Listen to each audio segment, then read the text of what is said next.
myself and my fellow peers in my research group took a popular culture class, and the question brought up, how are minorities represented throughout the media? Within that, we used that question to build on what we wanted to research, but we didn't want to research for our research project. And these were the questions that we came up with, which were, how are African American males represented in television and their movies, and is there a similar experience for African American male actors in their media representations as there is for female athletes who experience the feminine apologetic? We'll expand the feminine apologetic later on in the presentation, but those are the research questions.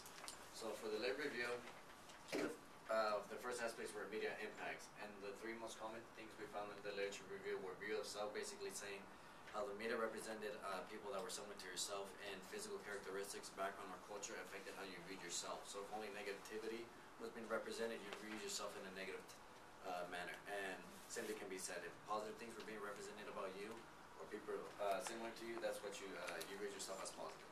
Next aspects were social identity. Depending on how the media represented you, you would see yourself differently in different social institutions. So an example of the literature review was an African American male who in the social institution of college university, he could see himself as an academic because he's in college getting good grades. But as soon as you switch him out of that environment, put him in the grocery store at 8 o'clock at night, he can now see his identity as maybe being aggressive because of how because it is nighttime and it's late, and that's how most people perceive African American males, and that's the example they give. The last one was dominant group attitudes. How the dominant group, since they hold all the resources, they choose what images are being represented, how quickly, how often, how frequent. They're the ones that decide how other people view those images. So your lack of seeing other minority groups in public, all you see is what you see on the media. That's how you're going to perceive themselves. The next part of our literature review were the roles. So the historical roles and representation were based on Bogo's book in 1989 called The Tom, the Coon, the Buck, and the Mulatto. The literature review has stated that roles have changed, but that the historical characteristics of those old roles, the Tom, the Coon, the Buck, and the Mulatto, still perceived in the contemporary roles, which is why we call the presentation the new blackface. It's basically being blackface, but with the lighter shade of black. Careers. The feminine apologetic, as I mentioned earlier. The feminine apologetic states that female athletes have to overcompensate for participating in male endeavors by being extremely feminine outside the field. So an example would be Serena Williams or Ronda Rousey, who are extremely dominant in their sport, but because they're so active and so fit, they're often seen as manly. So to overcompensate that, they participate in Sports Illustrated swimsuit edition or ESPN's Body Issue to still show that they are feminine. And we try to apply that aspect into race, stating that do African American male actors have to put in time by playing so many stereotypical roles before they move into non-stereotypical roles, or do they have to act more stereotypically when they're off the movie screen, like when they go to TV shows like talk shows? Do they have to act more stereotypical to overcompensate for that?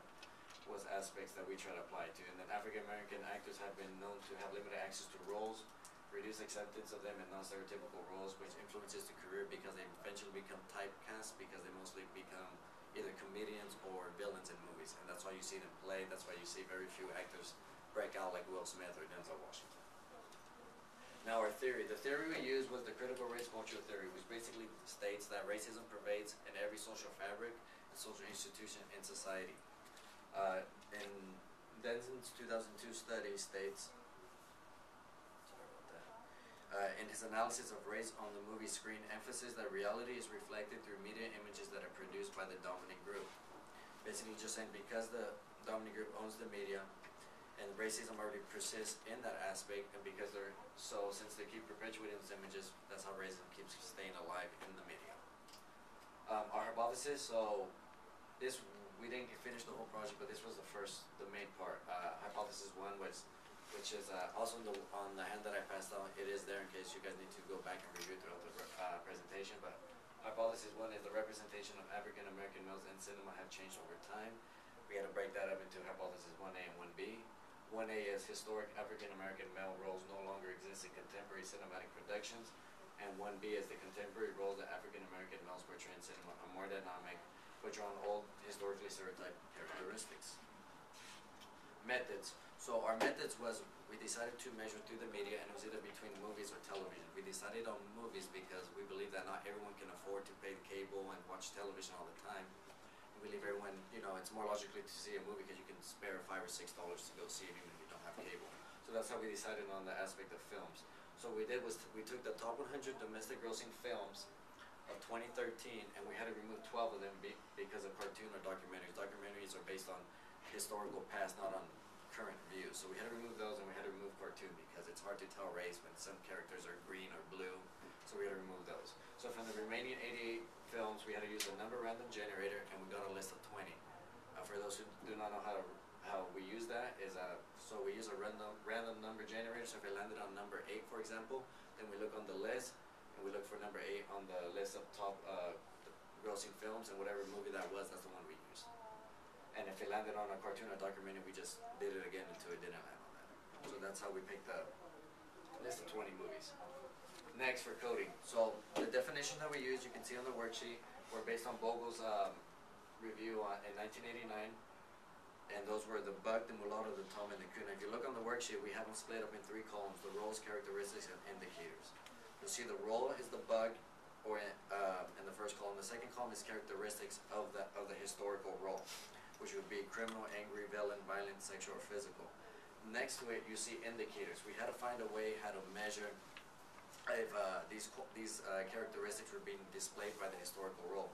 So we had to come up with a list of indicators to help us signify that these characteristics were being displayed. So in order to do that, we conducted a pilot study on the movie Think Like a Man. So the entire research group sat down with the professor and we watched each scene frame by frame, pausing and discussing, okay, were any of these historical characteristics displayed, yes or no? And if we did, we had to find out which indicator it was and which characteristics it displayed. So an example would be Kevin Hart's character. I'm pretty sure most of you guys know who I'm talking about. So the problem was he was angry throughout the whole film, but we had to decide whether was he angry because he was trying to be funny or was he angry because he was actually angry. So if he was angry to be funny, then that's an indicator of, you know, the comic relief or buffoon, which is the historical role, the coon. But if he was angry because he was angry, then that falls under the historical role, the buck. So we had to stop and we had to explain what is what, so everyone's on the same page in order to increase inter-reader reliability. Because at the end, after we conducted the pilot study and everyone was on the same page, each person had to each movie was reviewed by at least 2 members of the group, and we had to compare numbers in order to create inter-reader reliability. And the pilot study really helped everyone get on the same page and really know what the heck we're looking for. Because it took like maybe 6 hours to watch an hour and a half movie. It's bad. Okay, so these are results. So, like I said, there was 20 movies, and we found that 56 roles in all the movies had speaking roles for African American males, which was an average of 2.8 per movie. Out of those 56 roles, 25 roles had 8+ indicators or more. Now, the reason why number 8 is important is because we decided as a group that if you had 8 indicators, that was a role that was developed into a fully developed character. You came out enough on screen, enough speaking roles that you were fully developed. Anything less than that, you were kind of an actor that spoke, which came out to an average of 1.25 per movie. So realistically, you're talking about 1 African American male per movie that was developed. And if you put that in perspective, there's probably like 10 white guys that are fully developed in a movie. And then we found 4 roles that only display 1 characteristic, so they only had 1 indicator. So they just came out and spoke 1 scene, but we still had to mark that down. So okay, so results for hypothesis 1A. Historic African American male roles no longer exist in contemporary cinematic productions. Roles no longer fall under strictly to historical representation, and our research found that no one character had all the characteristics of 1 historical role. So we found that the Tom, the Coon, the Buck, or the Mulatto no longer exist, that no 1 African American character just fell under that category. And you can see up here, here's an example of the top Haunted House, the movie Haunted House. There was a character, Ray Ray. He was a gangster. So most of his characteristics will fall under the role of the Buck. But because they no longer fall under 1 category, they drew on a little bit of characteristics of other characters. So he had 18 characteristics of likable, which falls under mulatto. So therefore, it's proven that those historical representations no longer exist because they just don't fall under 1 character. They draw on other aspects. Next is hypothesis 1B. The contemporary role that African American males portray in cinema are more dynamic but draw on old historically stereotyped roles. So basically 1B just expands on 1A.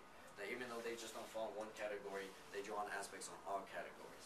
So these are two examples of the two characters that had the most indicators: Malcolm from Haunted House and President Sorrel from White House Down.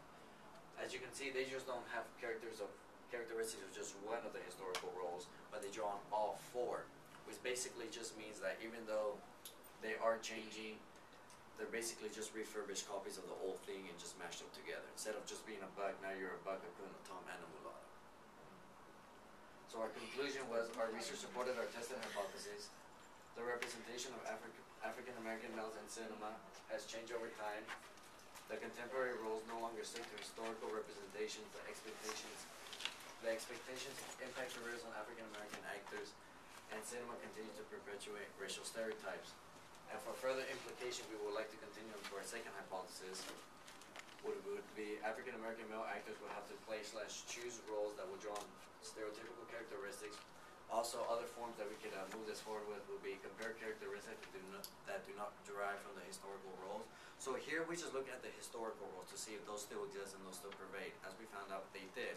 But to move forward, we would like to do the same movies, but compare it with characteristics that are not historical and see what comes out more, the historical characteristics or the non-stereotypical ones, and see there. Another aspect that we can move forward with this would be a cross-analysis with white acting roles. Use the exact same characteristics and indicators on white actors and see how many of those roles persist, to see if these are just more common with African American actors still, or this has become more universal and now it's more accepted to have these indicators. And I'm Edgar Campos, and that was my presentation. That was good.